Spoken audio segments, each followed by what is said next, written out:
अमरावतीमध्ये पाऊस सुरू झाला आणि उद्धव ठाकरेंना रामरक्षा मुंबईत म्हटली तर पाऊस बंद झाला.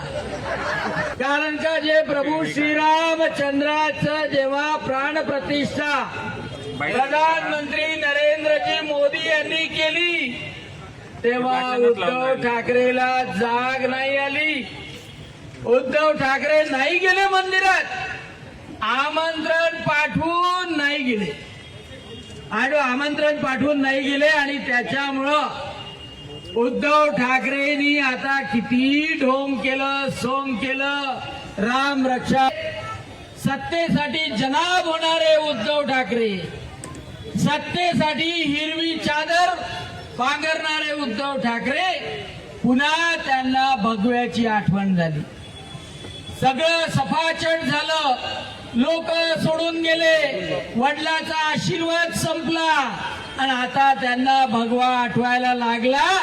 आणि म्हणून उद्धव ठाकरे तुम्हाला प्रभू श्रीरामचंद्रही माफ करणार नाही आणि हिंदू जनता सुद्धा माफ करणार नाही, एवढं लक्षात ठेवा.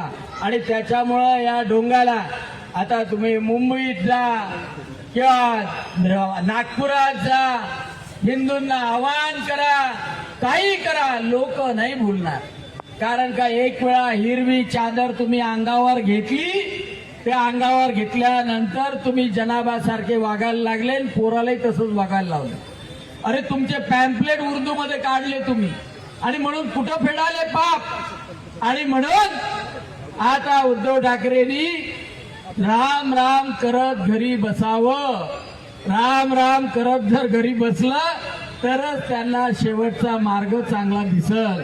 निश्चितच उद्धव ठाकरेला सद्बुद्धी मिळाली पाहिजे, राम राम करायची संधी दिली पाहिजे. आणि म्हणून आज सुंदरकांड ठेवलं आणि सुंदरकांडचा परिणामही असा का वरुण राजाही प्रसन्न झाला आणि अनेक दिवसापासून ताणलेली अमरावती पुन्हा त्याला दिलासा मिळाला.